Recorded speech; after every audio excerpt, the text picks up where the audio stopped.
I've decided just to put it on the doorknob of this window door church notices, which has got nothing in, and I've just tied it in a bow, so once again it can be easily removed. 11, so 12 is in, is that 14 miles? Wigsley. I've put a question mark there, Orchard House, so obviously I haven't been able to find the church there, so we'll see. 14 miles, Wigsley.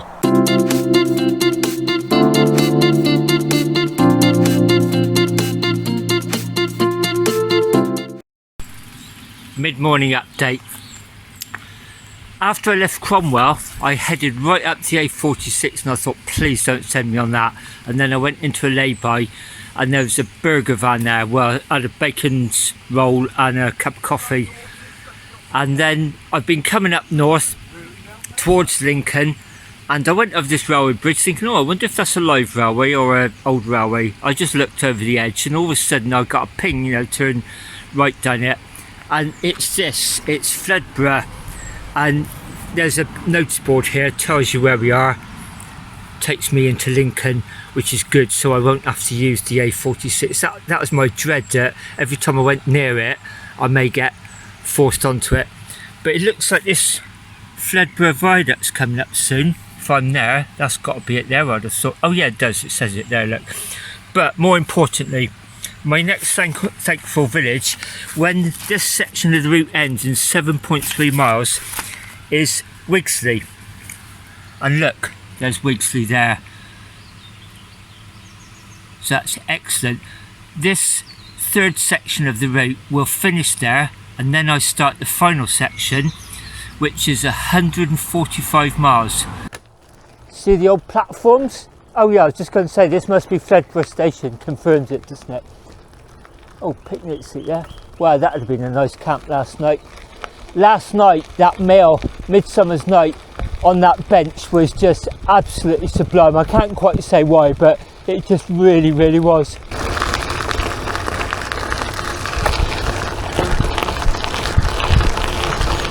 Gosh, this is quite long on the curve. Nowhere near the river yet either. This is very long. Oh, I can see it banking round to the right. There's a viaduct coming round underneath all those pylons, and now steel walled as it goes over the big river here. You can see all those deep supports, look, holding the steel structure up. Should dry my clothes today. Trees, welcome bit of shade. Makes you realise you're in Lincolnshire. Do you know that looks like one of the red arrows? It's a jet and it's red. Clifton on Trent Station. This is really nice way to get into Lincoln. I've already done 3 miles, so it's NCN, National Cycle Network, Route 647. Okay, turning off actually. Oh, another red arrow going over, gosh. Fledborough 5 miles that way, 7 miles into Lincoln underneath that bridge. But I'm being diverted off this way and I've got 1.9 miles to go. As I turn off that track, we come into the village of Harby. Look at these wonderful poppies. And all across that field there.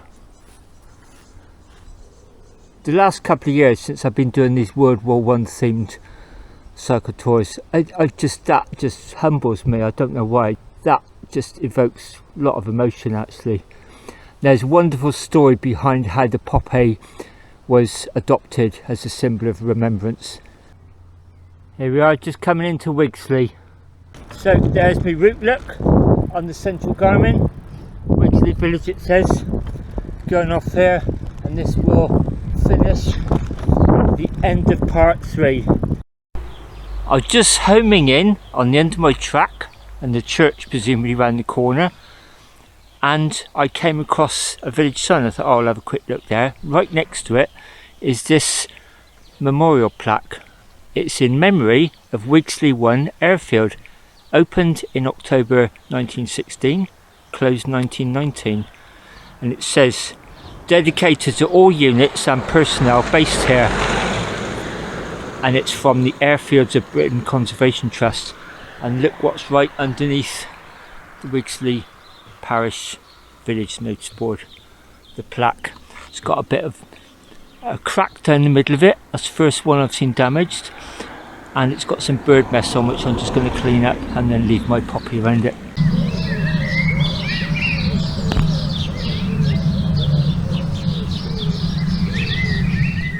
I've given it a rub down and left the poppy there. It's a nasty crack through the middle of it. Lucky it's bolted to a supporting board so that can't drop out. As I came into town past the boundary sign, I thought it was coming up to midday, but it's actually only 10 past 11, so I'm doing really well for time, well over 20 miles. Half the day's minimum mileage. Checking my notes, no wonder there's no church there. I had it down as Orchard House, ? So when I'd street viewed it, I realised there was no church here. So I don't know what made me stop it at Orchard House, but it seemed a good place to stop it, but that's just the last house on the right hand side there. So you can see I've marked it day 4 and 5. I never really meant it to be that, it's just like the final section. We're just about to fire up the Garmin with that route on here. That's going to be 146.5 miles. That's all the way to York Travelodge. But 30 of those miles is from the last thankful village, Helperthorpe, to York Travelodge. So I'm hoping I can maybe get there Saturday, late Saturday, and then just have 30 miles to do on the Sunday. That would be nice, but whether it works out like that. So our next thankful village is going to be Bigby. Heading back to the railway, I thought that's what may happen. Poppies this side of the field, then we're going to bear around to the left on the track of the railway. You can see the old bridge where it goes under. Great.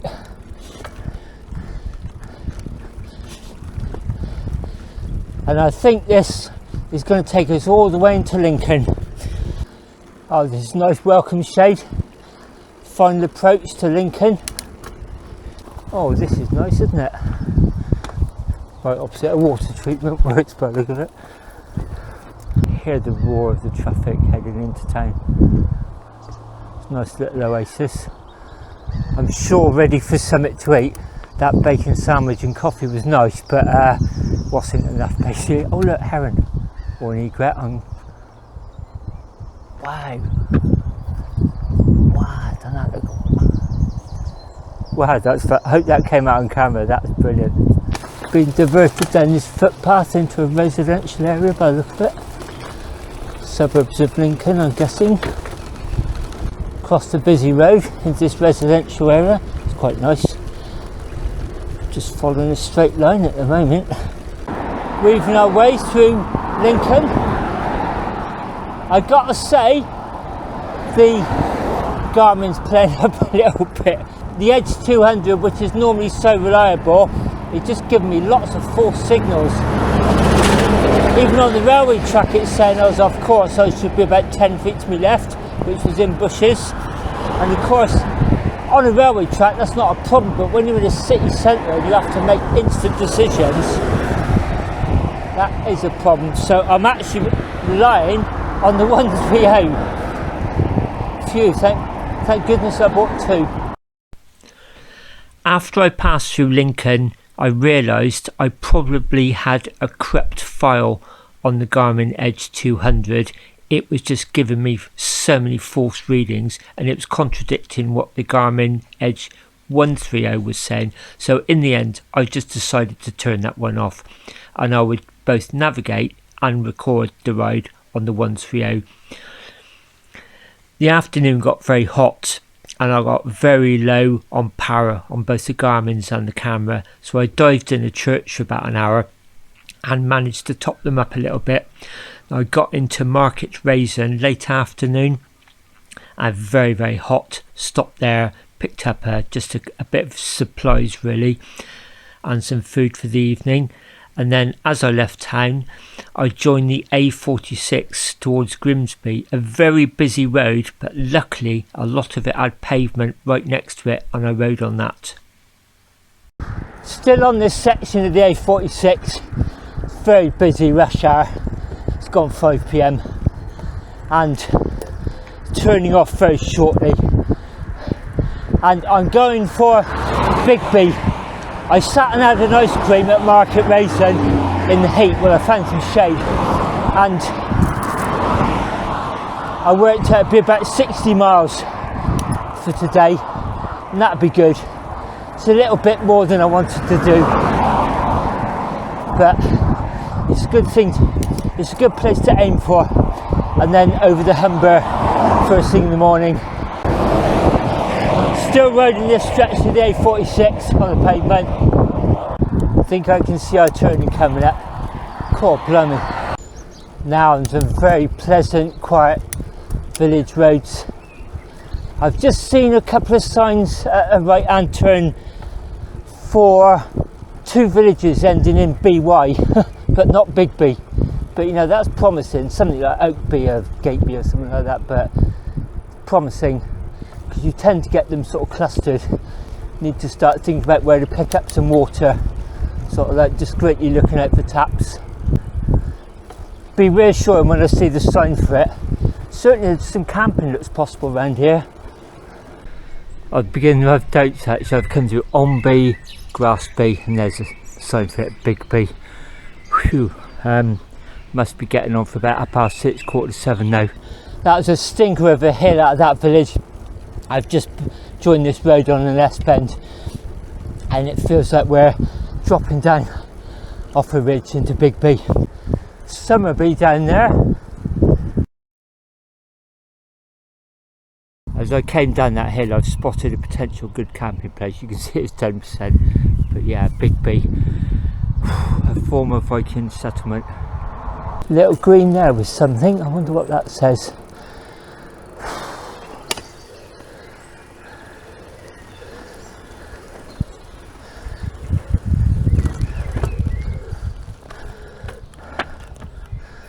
It's about the Lincolnshire Wolds. Village Hall and Orchard and the church, so I've got 2 shots at this. After I left the A46, it's really nice country roads. It's really like farm communities and real small roads connecting them. And then I started climbing up and it started feeling hard work. And I started, wondering, where is it? I'm not seeing any signs for it. And I started picking up signs for other villages that ended in BY, but not Bigby. And, that even more doubts then. And I got to one of the villages that ended in BY, and there's a monster hill out of it, but at the bottom there was a farm that I pulled in there, filled up with water, got plenty of water for a wild camp.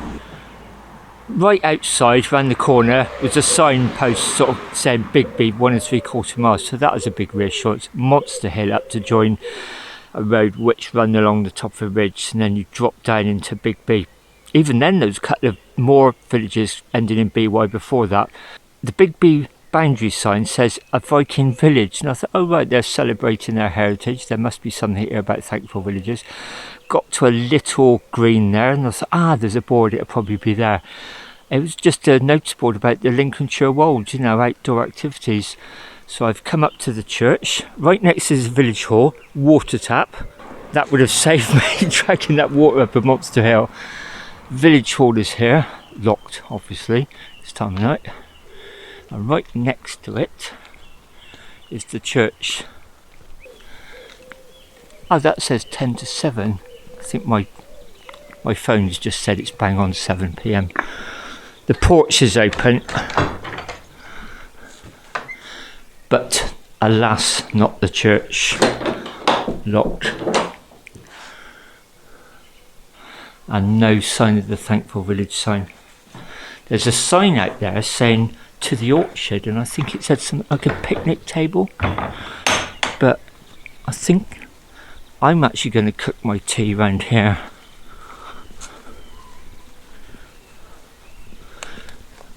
Away from prying eyes. There's even a bin there, look, and I may just bivvy in that porch, but it says the orchard down there. I'm just going to have a little wander and see what's down there. Well, there's this, look, a picnic table right next to the cemetery. Looks like there may have been some structure here before.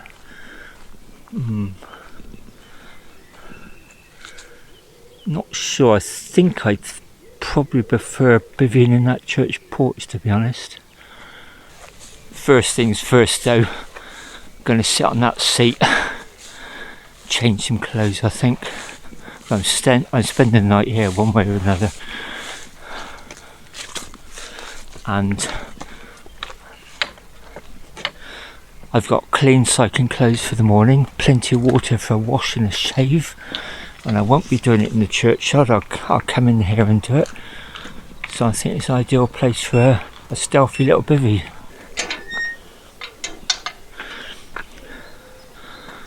A tap, a seat there out the way, a porch, roof over my head. I think this was made for bivvying really, wasn't it? It's just coming up to 8 o'clock, so the bell might dong at any moment, I don't know. I've just checked my Garmin and it was down to 33%, even though I charged it up to 75 in the church earlier on, so it gives you an idea in the afternoon how much juice it gets through. I'm just topping it up a little bit now with the small power pack I've got. I really need to conserve that, so I'll just get it up to about 60-70% and then try and top it up on the road tomorrow. I've just been doing a bit of totting up actually. I'm boiling some rice. I'll drain that in about 10 minutes once it's cooked, then I'm going to pour a tin of korma onto it. But I've just been totting up things. Well, first of all, here's the food bags I bought from home. There's portions of rice and pasta in there. I've just really got into rice again on this holiday. Like tonight rice and last night was rice. So I've got 2 portions left. That'll be Friday night, Saturday night. And also, I've been going through the villages. I need to put my glasses on this. So this is Bigby, All Saints Church, and the total distance since I left Bath, according to this, it's probably a little bit more in reality, but this is the pre-ride total. I had this down as 277 miles. And I've got York Travelodge down as 385, so what's that? That's 108, isn't it? 108, yeah. So if you divide that by 3, 35, 36. So 3 days, 36 miles a day. So again, I'll probably try and crack on tomorrow and then have Saturday and Sunday, nice easy weekend. In the morning then, this is 277 and the next one will be Flixborough at 296. So what's that? Just under 20 miles, isn't it? 19 miles. At some point I've got to cross over the Humber Bridge, and I think that's after Flixborough. Then I go over the Humber Bridge, and then there's 2 north of the Humber, and hopefully I'll get to the last one Saturday night and then just have an easy day heading westwards to York Travelodge on the Sunday. And I'm looking forward to really scrubbing up, cleaning up there, having a shower and then going down and having a meal in their restaurant if they got one, or find somewhere local and put down a couple of points actually. Anyway, another lovely evening here. Yeah, it's great. I'm really enjoying this. The sun's still quite high up, but it's behind the tree. I'm going to wait till about 9, 9:30 and inflate my sleep mat and just put it in the porch. If I get moved on, I'll just walk down there and put my tent up after dark down by that picnic site. So I've got several options. As regards my body, been really enjoying it. A couple of times it's been stressful. Even this afternoon was quite stressful, not seeing the signs for this village, you know, home and in. I've been so concerned that I've missed these places and just ride through them and sort of feel stupid afterwards. So that was playing on my mind. Even the power thing, you know, sometimes you just have to be adaptable, don't you, and problem solve and yeah, like I said the other day, I'm no one complaining. Nobody forced me to do this tour. I'm doing it of my own choice and enjoying it. But yeah, it's been sort of mentally quite hard at times.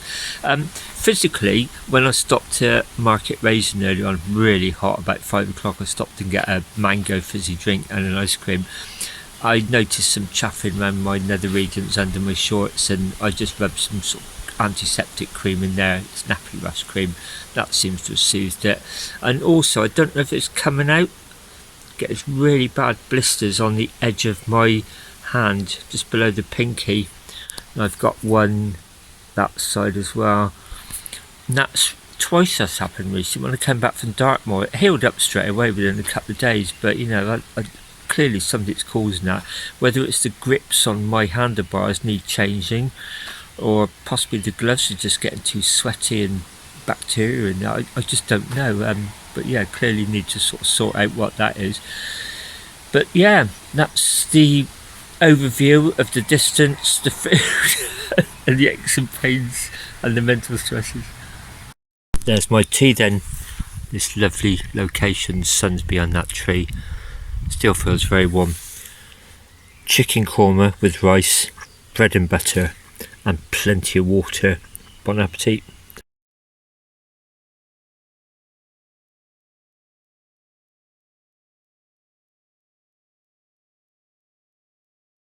There's the back of the church. Seat where I had my meal. There's just the wooden porch there. I'm going to bivvy hopefully tonight. And over here, well, that's the bottom of the graveyard. The little picnic sites over there. Don't think that's great for camping, to be honest. It looks very hard, dry grass, being left to grow too long as well. Whereas this looks like it's well looked after, but looks like dog walkers might come up down here because there's a dog bin up there. Anyway, Bigby Church, my accommodation for tonight. Okay, I'm inside the porch. There's actually a couple of traffic cones there. Actually, I can wedge behind the door. It's internally sealed, although it's not a complete weather-tight and windproof door, but it's been so mild recently. I slept with the tent door open last night, really to help air the tent out, and I wasn't cold once. I slept really well, 7 hours straight through, so I don't think cold's going to be a problem. That's the road coming through the village, just up there. I've hardly heard any cars come by. It must be a very, very minor road. And the main habitation of the village is sort of down a dip. This is almost like leaving the town. And there's a few country houses there, but they're behind big walls and drives up to them. So, you know, this is quite sheltered here. The only building of note is that, the village hall. So I've got the German Army ground sheet down. I'm just going to inflate my sleep mat. Whether it's too noisy in here, I don't know, to be honest, so I may end up inflating that by breath. Let's give it a go. That's the pump on doing its stuff. You can see it's starting to come to life like a Frankenstein monster. It's almost like it's coming to life, isn't it?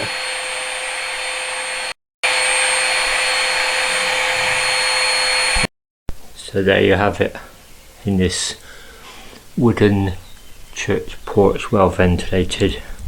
Going to hear anybody come in. So underneath is the German Army ground sheet, the Sinmat UL7 sleep mat, a Snugpat Softy 3, comfort down to 0. That's been warm, completely naked in that, with no inner this trip. And a Trekology pillow. Got my kneeling mat there, anything I might need in the night, knife, head torch, just a ninja, just some tablets and some water. That's about it really. 9:15 now, so I'm probably going to get in bed about 10 o'clock like I did the other evening, just as it's darkening. Haven't seen anybody come down there since I've been here. I was behind the church, so nobody could see me. I heard a few voices of people walking along the road because it's like an avenue of trees. It's sort of makes the voices sound really loud. I thought they were just outside, but they were about 100 yards along the road. Quite pleased how it's gone today. I wish I'd found the slate plaques, but I'm sort of getting used to it now that if they're in churches behind locked doors, I'm just not going to see them, which is probably the case here.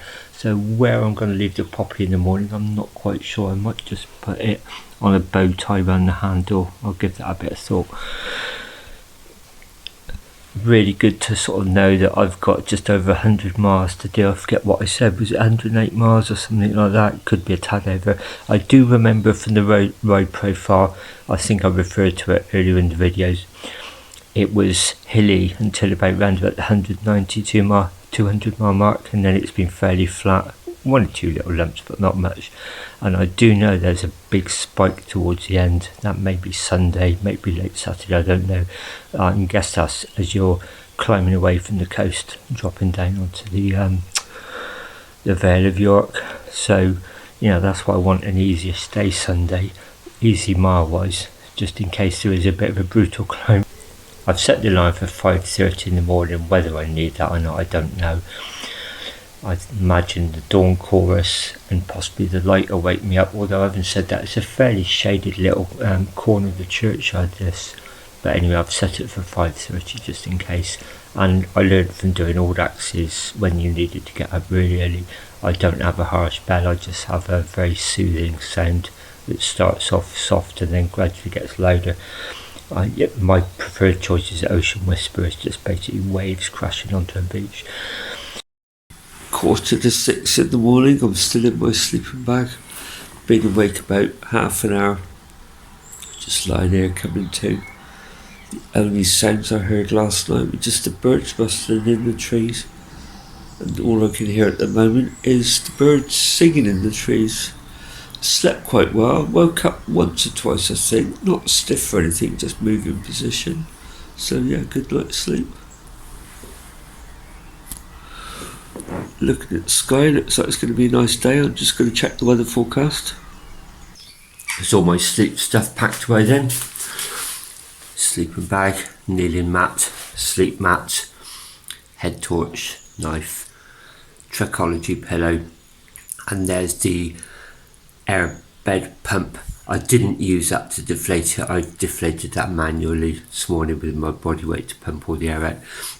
When I was inflating it last night, I was making such a noise in here, like vibrating in an enclosed space. I was a bit paranoid about anybody walking by hearing me. In fact, when I got in the hair mat, I like it quite soft, and I actually had to add a couple of breaths just to get it more inflated because I was on a hard surface. I just suddenly felt my hip was just touching the ground. 5 or 6 breaths and that did the trick. This morning I've just heard somebody walk by. I think they were dog walkers talking, so I don't want to have that going on for about a minute and a half. The seat over there, I'm going to go and do my wash over there on that little green, and because there's a tap up there anyway. And I'm also going to wash yesterday's cycling clothes. I got spanking clean cycling clothes to put on this morning. I'm so looking forward to that. Okay, today's Friday and isn't it, day 6. So I'm at Big B, 277 miles, All Saints Church. My next thankful village is Flixborough, All Saints Church, and that's at 296, so what's that, just under 20 miles, 19 miles. And then that one there, 331, that's going to take it to 60 odd miles. And I don't really want to ride 60 miles a day. I'm just going to start approaching York far too soon. So I think the idea is to do about 45-50 miles a day. I'm not going to stick to a figure, I'll just do it by how I feel. At the moment, my Garmin, I charged it last night, I think it was up to about 77%. And my phone is still on 52%. I did switch the 4G on briefly just to see what the weather forecast is going to be, and it's going to be sunny with light winds from the south.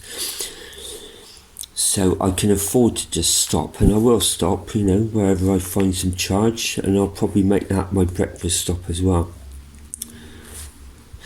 I'm a little bit reluctant to have coffee this morning because when I was topping the mess up last night, you can tell I'm definitely near the bottom of the bottle, the fuel bottle, and I've got 2 more nights, tonight and Saturday night, so I definitely need 2 more nights cooking. So I think I'll go without coffee this morning, and also, you know, I can be on the road early. I could leave now if I wanted to, but I'm just going to maybe wait till 7, wash some clothes, and then that's the plan for the day. Get to Flixborough at least, probably not Catwick, but you know, never say never. Okay, start. I'm going to do a repack. Actually, that's a great thing about church porches. You can really get your packing done much better than you ever can in a field. It's just gone 7 a.m, so I've been here 12 hours. I've packed everything up, just having a quick sweep around to make sure I haven't lost anything. I'm pretty forgetful. I normally go in without something. Put the traffic cones back to where they were. My bike's over there on the bench, ready to just strap the washing to it, and then I'll be on my way. Everything gone, nothing left apart from one thing. I decided to attach my poppy to the door handle, and I've done it in a bow, a very loose bow that's barely on, so they can remove that and do what they want with it. Whether they understand the significance of it, I don't know, but if I had a cap on, I'd be doffing my cap now, so I'm just going to bow for a second and pay my respects, and then I'll shortly be on my way. But this morning I'll be going over the Humber Bridge, this big suspension bridge, and that's always quite impressive. Flixborough, the next thankful village, is before that, but I think the Humber Bridge is not long after that, and then as I remember it's quite a long way up to the final 2 villages. Anyway, just going to pay my respects.